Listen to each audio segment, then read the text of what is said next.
اسکولوں میں داخلے کا زمانہ آ گیا. یہی مہینے ہوتے ہیں دسمبر جنوری کہ جس میں ایڈمیشنز ہوتے ہیں جنوری فروری میں.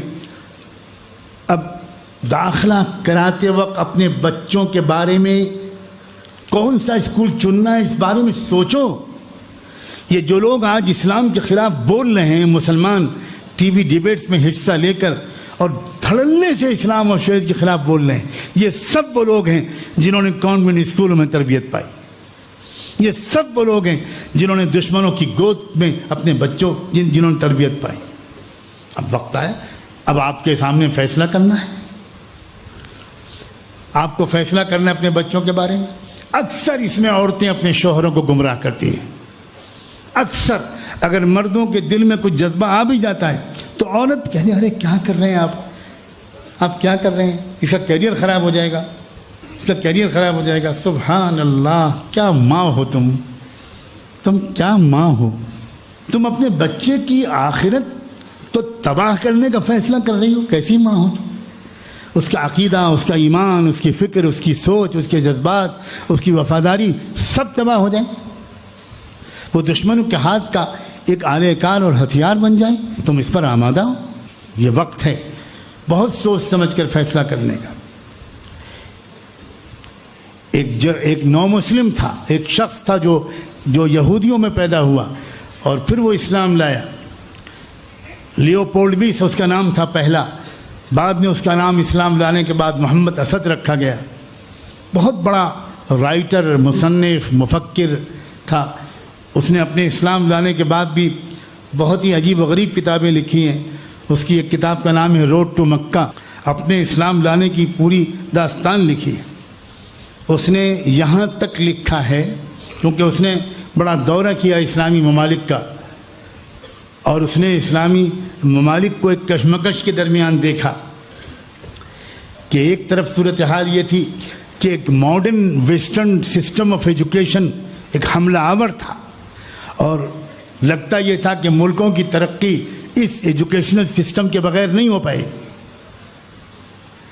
اور دوسری طرف یہ بھی سامنے تھا بالکل کہ جو 2-3 نسلیں ان ایجوکیشنل کالجز اس سسٹم سے پڑھ کر نکلیں وہ اسلام کے دشمن بن گئیں.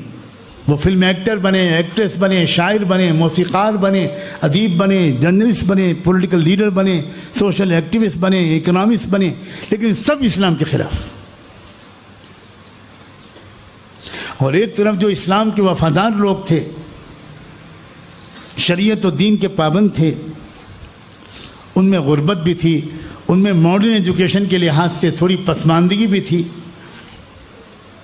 تو یہ جو مغربی نو مسلم، اس سے لوگ پوچھتے تھے، اس کو لوگ آئیڈیل سمجھتے تھے کہ واٹ شوڈ وی ڈو، ہمیں کیا کرنا چاہیے، ہمیں کون سا ایجوکیشنل سسٹم ایڈاپٹ کرنا چاہیے، ہمیں اپنے بچوں کو کہاں پڑھوانا چاہیے.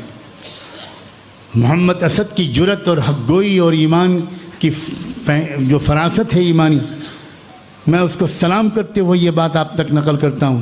محمد اسد نے صاف صاف جواب دیا اور لکھا کہ میں پوری دنیا کے مسلمانوں کو یہ مشورہ دینے میں کوئی ہچکچاہٹ محسوس نہیں کرتا کہ کئی صدیوں تک ان کو سیاسی اور معاشی پسماندگی قبول کر لینا چاہیے. اس بے دینی اور اس عریانیت اور اس مغرب زدگی کے مقابلے میں جو اس مغربی تعلیم کے ذریعے آنا لازمی ہے. پسماندہ رہ جائیں ہم، یہ ہم کو منظور کر لینا چاہیے، لیکن ہم کو دین کو، اس اسلام کو جو بڑی مشکل سے مجھ کو ملا ہے، جو واقعی دنیا کا بہترین تہذیب ہے، اس کو چھوڑنے کی غلطی نہیں کرنی چاہیے. یہ ایک نو مسلم سبق سکھا رہا ہے. اور ہمارے اچھے خاصے دیندار لوگ، نماز پڑھنے والے، داڑھی کرتا پاجامہ والے، وہ اپنے بچوں کو ڈھکیل رہے ہیں. مجھ سے بڑھ کر ماڈرن ایجوکیشن کی ضرورت کا شاید ہی کوئی قائل ملے آپ کو علماء کی صف میں. میں بہت اچھی طرح جانتا ہوں اس کی ضرورت کو. مشرق و مغرب کے پیمانے گھوم کر آیا ہوں، مغرب کی یونیورسٹیوں میں لیکچرز دے کر آیا ہوں. اس کے بعد میں کہتا ہوں اگر آپ اپنے بچوں کی اسلامی اور ایمانی اور احسانی، ان کی فکری، ان کی عقلی، ان کی روحانی، ان کی ذہنی، ان کی اگر تربیت کے لیے بہت مضبوط انتظام کر سکتے ہیں تب تو آپ بھیجیے اس بچے کو، ورنہ یاد رکھیے آپ نمرود کی آگ میں ڈھکیل رہے ہیں اس کو جو ابراہیم نہیں ہے۔ وہ صحیح سالم وہاں سے نہیں نکلے گا، وہ انگارہ بن کے نکلے گا، اور وہ ایسا انگارہ بنے گا جو خود بھی جلے گا اور چاروں طرف کی اسلامی آبادی کو اور اسلامی قدروں کو جلا کے خاک کر دے گا۔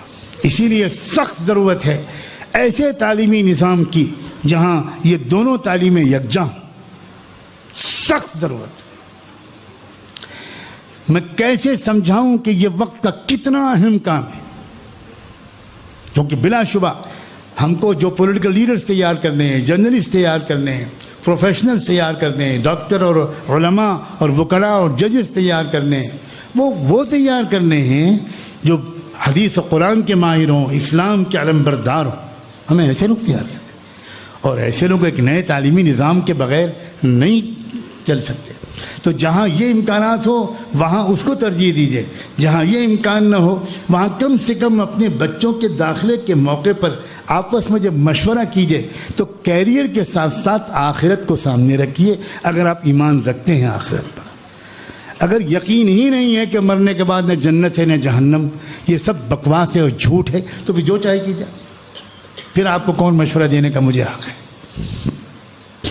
افسوس یہ ہے کہ بچوں کے داخلے سے پہلے مشوروں میں آخرت کہیں نہیں آتی، کوئی پوچھتے ہی نہیں، کبھی نہیں تذکرہ آتا کہ میں کس اسکول میں اپنے بچے کو بھیجوں کہ میرے بچے کی آخرت بچ جائے۔ یہ ہے مسلمان ماں اور باپ کی سوچ۔